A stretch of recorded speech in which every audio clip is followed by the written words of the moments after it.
जहां एक रिटेलर अपने एम्प्लॉय प्रोडक्टिविटी को और एरिया प्रोडक्टिविटी को कैलकुलेट करता है, वहां दूसरी तरफ अगर तो वो डिस्ट्रीब्यूशन का बिजनेस भी साथ साथ कर रहा है, यानी कि कस्टमर को प्रोडक्ट्स उसके घर पे डिलीवर कर रहा है या कस्टमर को प्रोडक्ट्स उसके ऑफिस के अंदर डिलीवर कर रहा है, उसके प्रेमिसेस के अंदर डिलीवर कर रहा है, तो वो at the same time vehicle की प्रोडक्टिविटी भी कैलकुलेट करता है कि मेरे पास स्टोर में जितनी गाड़ियां मौजूद हैं जो कि कस्टमर को सर्विसेज दे रही हैं, वो हर गाड़ी, हर व्हीकल कितना बिजनेस जनरेट कर रही है मेरे रिटेल स्टोर के लिए। सो हम कैलकुलेट करते हैं व्हीकल की प्रोडक्टिविटी। फॉर्मूला आपके सामने है रिटेल प्रोडक्टिविटी को, व्हीकल की प्रोडक्टिविटी को कैलकुलेट करने का, जिसको हम यहाँ वीपी कह रहे हैं। Formula is very easy. Sales, ये रिटेल स्टोर की सेल्स की बात हो रही है, divided by number of vehicles. इस सेल्स को जनरेट करने के लिए कितनी गाड़ियां, कितनी व्हीकल्स एक रिटेलर जो है वो इस्तेमाल कर रहा है, ये कैलकुलेट करके पता लगेगा कि आपकी व्हीकल प्रोडक्टिविटी कितनी है। हम एक एग्जांपल डिस्कस करते हैं और फिर इसको थोड़ा और डिटेल से एनालिसिस करते हैं। सबसे पहले हमारे पास एक एग्जांपल है, सेल्स एक रिटेलर की, फॉर एग्जांपल 1 मिलियन हमने एज्यूम की है। 10 गाड़ियां उसके पास हैं, 10 नंबर ऑफ व्हीकल्स हैं उस रिटेलर के पास, और ये वो व्हीकल्स हैं जो कि वो कस्टमर को प्रोडक्ट्स को डिलीवर करने के लिए इस्तेमाल कर रहा है। कैलकुलेशन के लिए बहुत इजी है, हमें व्हीकल प्रोडक्टिविटी कैलकुलेट करनी है और व्हीकल प्रोडक्टिविटी कैलकुलेट हो सकेगी sales divided by number of vehicles. तो sales 1 million divided by 10 which is number of vehicles, तो हमारे पास व्हीकल प्रोडक्टिविटी निकल आई पर व्हीकल, लेट्स से 1 लाख रुपए पर vehicle is this sales revenue generated. For example अगर हम बात करें तो एक गाड़ी, एक व्हीकल 1 लाख रुपए का रेवेन्यू जनरेट कर रही है, बिजनेस जनरेट कर रही है उस पर्टिकुलर रिटेल स्टोर के लिए। नॉर्मली अगर वो retailer cash and carry model के ऊपर है, काम कर रहा है, इसका मतलब यह है कि वो व्हीकल प्रोडक्टिविटी को कैलकुलेट नहीं करेगा।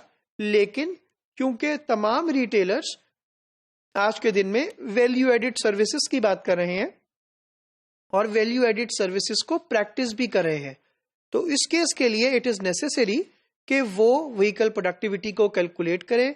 ऑफ कोर्स जितनी ज्यादा बेहतर प्रोडक्टिविटी होगी उतना ज्यादा बिजनेस की एफिशिएंसी होगी।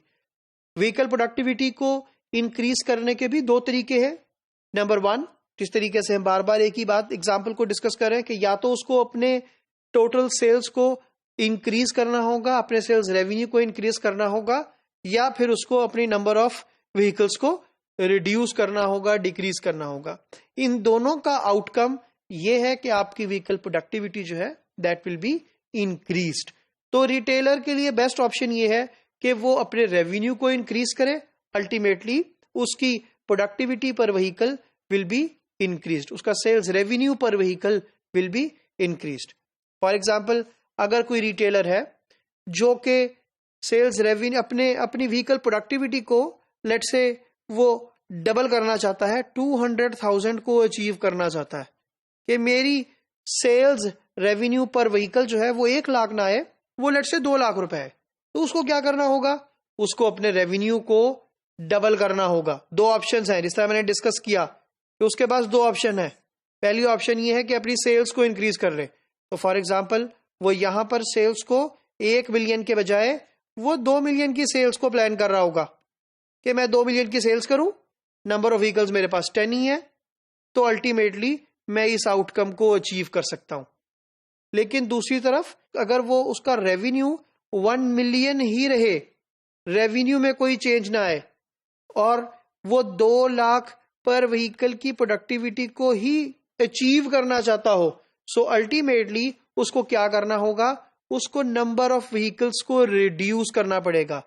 जो हमने यहां ऑप्शन डिस्कस की कि उसको नंबर ऑफ व्हीकल्स को रिड्यूस करना पड़ेगा, तो क्या करे, कैसे कैलकुलेट करेगा, वो बड़ी आसानी से लिखेगा कि मुझे 1 मिलियन की मेरी सेल्स है, मेरा रेवेन्यू 1 मिलियन का ही है, लेकिन मैं 2 लाख रुपए पर व्हीकल की प्रोडक्टिविटी को अचीव करना चाहता हूं, सो वो नंबर ऑफ व्हीकल्स को रिड्यूस करके 5 पे ले आएगा। तो अल्टीमेटली उसकी प्रोडक्टिविटी इंक्रीज हो जाएगी फ्रॉम 100,000 टू 200,000। तो रिटेलर के लिए द बेस्ट ऑप्शन इज कि वो ज्यादा से ज्यादा प्रोडक्टिविटी को अचीव कर सके, लेकिन ऑफ कोर्स हेल्थ तभी इंश्योर होगी जब उसका सेल्स रेवेन्यू इंक्रीज होगा और फिर जो प्रोडक्टिविटी है वो इसी तरीके से बेहतर हो कि उसका रेवेन्यू इंक्रीज हो।